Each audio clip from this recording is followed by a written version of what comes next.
For the last 20 years, I've said an awful lot about how Dramatica works, how the theory works, how the software works, and how you can use it to create a complete, structured story with no holes and no inconsistencies. I've even talked about how the model behind Dramatica works, what its components are, how the story engine is built, how it functions, how it's able to have an author answer several questions about their dramatic intent, and then to be able to cross-reference those and say, these things must also be in your story if you to accomplish that.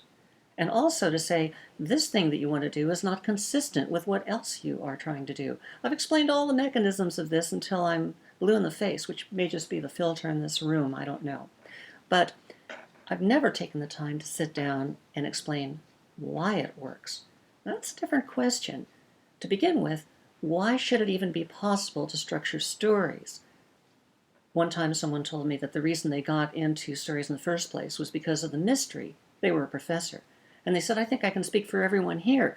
It's that mystery of not knowing how things go together and figuring it out as you go and learning about your particular story that attracted us here in the first place.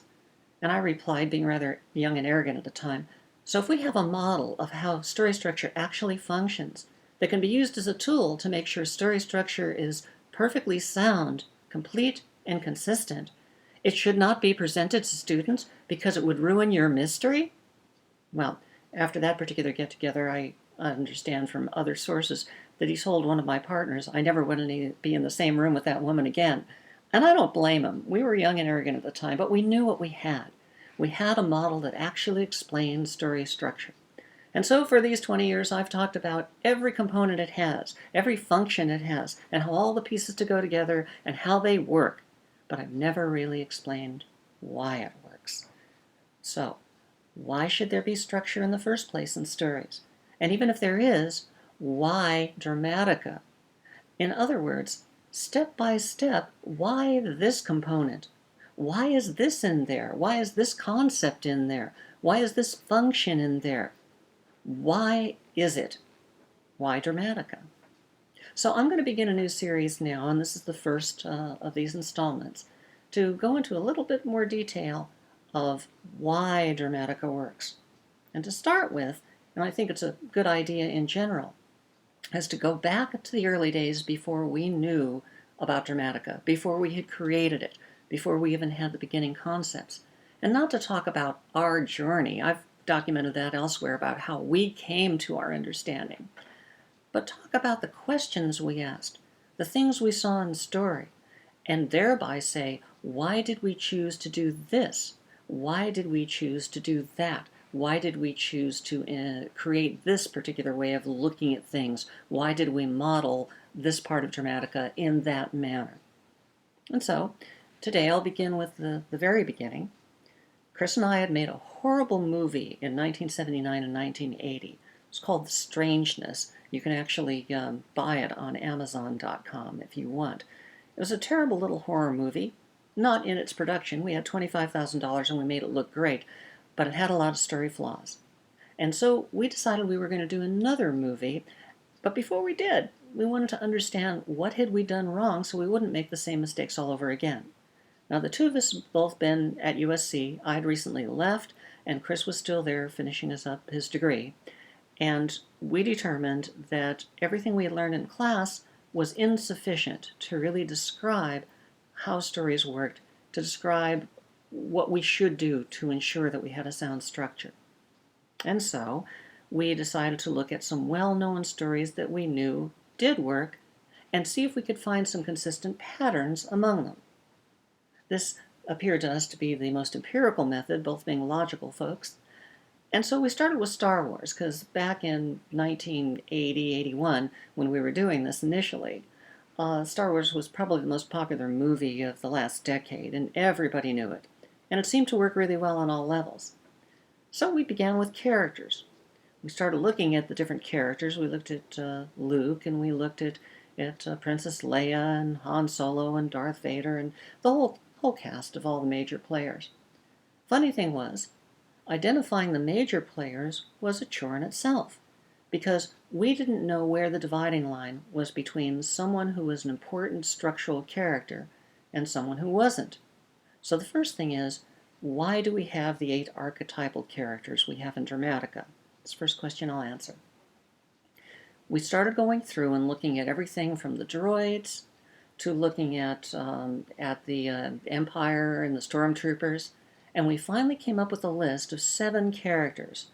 We began by looking at the ones we knew from class, the protagonist and the antagonist. And those seemed pretty clear. Every story we knew seemed to have a protagonist and antagonist. Now remember, at this point, neither of us had ever done any research on any other story structure other than what we'd heard in class. We had not read Jung, we had not read Joseph Campbell, we'd barely skimmed the surface of anything to do with Aristotle's Poetics, and a lot of the stuff you see today about story structure hadn't been invented yet. So this is all just starting from scratch. We thought we could research that, but since we didn't learn anything in class that made sense, perhaps there's nothing out there that they can bring to us that does. So let's, at the risk of reinventing the wheel, investigate ourselves and see if, even though we're covering the same ground, and even if we fall into pits and traps that other people know better because they've been there, at least we might uncover something they hadn't seen. And that was our methodology. And so we began with then the characters, and we thought protagonist, clearly Luke. And we thought antagonist, well, that's Darth Vader. Obviously, he comes in at the beginning, and he's got the long robes, and he's this melodramatic villain, okay? And to us in those days, hero, villain, protagonist, antagonist, main character, and opposing character, they all seem the same to us. Main character, protagonist, hero, opposing character, and villain, and all of this just seemed lined up perfectly. Only later did we find that it really wasn't that way. But at first the questions we asked, and why Dramatica is we said, okay, if there's these 2 characters in opposition, are there any other characters who are important? So naturally we looked down the list and we found that there was Obi-Wan Kenobi. He seemed to be a mentor. We'd heard the term mentor, Obi-Wan Kenobi. And there was Chewbacca, who seemed kind of wild and gangly. And there was Han Solo and Princess Leia and the droids. And so we made a list of 7 characters, including all of those, and we said, well, if one pair seems to be in opposition, protagonist and antagonist, can we take these other 5 characters that we found in Star Wars and find the same kind of opposing patterns? So we gave that a lot of thought, and since there was no place to begin from, it was rather confusing to begin with. We discovered that there were the 2 droids. We said, you know, we don't think they're 2 separate characters. They act as one. They have their own internal conflict between themselves, which is kind of like a sub-story or something. We didn't know much about that either. But they seem like they're both sidekicks. They're just a collective of 2 sidekicks. And then we said, what's a sidekick? And we felt it was a faithful supporter. Well, who is the opposite of a faithful supporter? And it seemed to us not to be the villain, not to be Darth Vader, but to be someone who was an unfaithful opposer. Well, that might be Han Solo. He's the guy who's out for himself. He's not particularly loyal. And also, whatever it is, he's against it. He doesn't believe in the Force. He doesn't think they should go into the detention center to rescue the princess. When there's money, it's to his advantage. Changes on a dime and says, yeah, let's go get her because I want the cash. So here's a guy who is definitely opposed to all their plans. I don't want to hide. I want a fair fight. We can't fight them. They're too strong. He's opposing any plan they've got. So we said, okay, that's good. Strange as it may sound, the droids and Han Solo kind of balance themselves out dramatically. Then we have Princess Leia. Princess Leia with the tied-down hair that's so tight that it acts as she does. Very staid, very strict, very controlled. And we then realized that there was a counterpart to her too. While she always dealt with logic, like, what's your plan to get out of here? What's our next move? There was a character who dealt completely from emotion, who was wild and nuts. Okay, that was Chewbacca. And so if we put Chewbacca on one side and Princess Leia on the other, we had an opposing relationship, just like a protagonist and antagonist, but different. And if we put Han Solo on one side and the droids on the other, we had another opposing relationship. And then we had Obi-Wan Kenobi, and he stood alone. And we thought, we have to ask the question, are stories symmetrical? Is story structure symmetrical? Or could it have odd numbers? Could it have things that are not in opposition? In other words, maybe there's a circle of different characters, and they're all like spokes on a wheel, and you can have any number of them.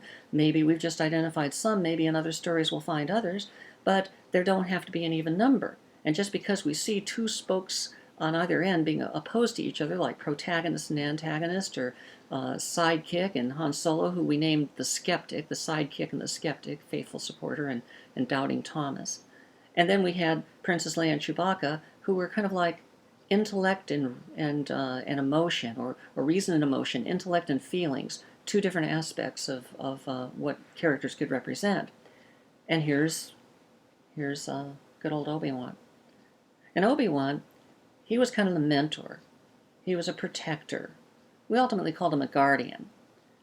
And we said, is there anybody who's opposite that? And then we had our first epiphany. It was painful. We got over it. And then we realized that Obi-Wan had an opposing character. It was, in fact, Darth Vader. We got that from we saw the battles between Darth and Obi-Wan at the end, where they actually have to have a standoff. And they're philosophically opposed, the good side of the Force and the dark side of the Force. In fact, they represented kind of the effects of conscience and temptation. So maybe Darth wasn't really the antagonist. Maybe he was this other character for which we'd never heard a name before. Maybe it was balance. But if he actually balanced Obi-Wan, Obi-Wan even taught him, okay, if we had that balance between them, then who was the antagonist? So we gave it a lot of thought. And it turned out that our second little epiphany, not quite as painful, was that there was a balance to Luke.